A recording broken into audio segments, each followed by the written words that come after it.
ಅಖಿಲ ಭಾರತ ವೀರಶೈವ ಲಿಂಗಾಯತ ಮಹಾಸಭಾ ಚುನಾವಣೆ ತಾಲೂಕು ಘಟಕ ಹಾಗೂ ಜಿಲ್ಲಾ ಘಟಕಗಳ ಚುನಾವಣೆ ಇದೇ ಜುಲೈ 9ರಂದು ಚುನಾವಣೆ ನಡೆಯುತ್ತಿರುವ ಹಿನ್ನೆಲೆಯಲ್ಲಿ ರಾಜ್ಯದ ಸುಮಾರು 360ಕ್ಕೂ ಹೆಚ್ಚು ಕಡೆ ಇದರ ಅಧ್ಯಕ್ಷ ಸ್ಥಾನಗಳು ಮತ್ತು ಇತರ ಕಾರ್ಯಕಾರಿ ಸಮಿತಿಗಿರುವಂತಹ ಸ್ಥಾನಮಾನಗಳನ್ನು ತುಂಬಲು ಚುನಾವಣೆ ನಡೆಯುತ್ತಿದೆ. ಏಕಮಾತ್ರವಾಗಿ ಜುಲೈ 4ನೇ ತಾರೀಕು ಅಂತಿಮ ನಾಮಪತ್ರ ಸಲ್ಲಿಕೆ ಆಗಿತ್ತು.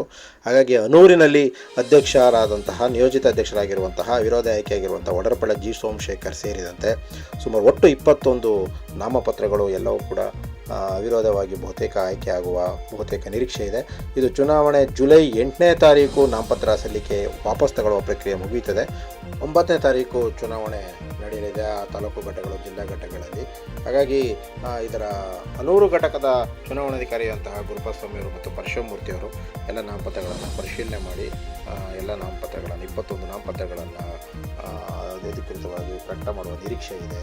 10ನೇ ತಾರೀಕು ಇದರ ಫಲಿತಾಂಶ ಹೊರಗಡೆ ಬರಲಿದೆ. ಎಲ್ಲರಿಗೂ ಒಳ್ಳೆಯದಾಗಲಿ. ನಮಸ್ಕಾರ.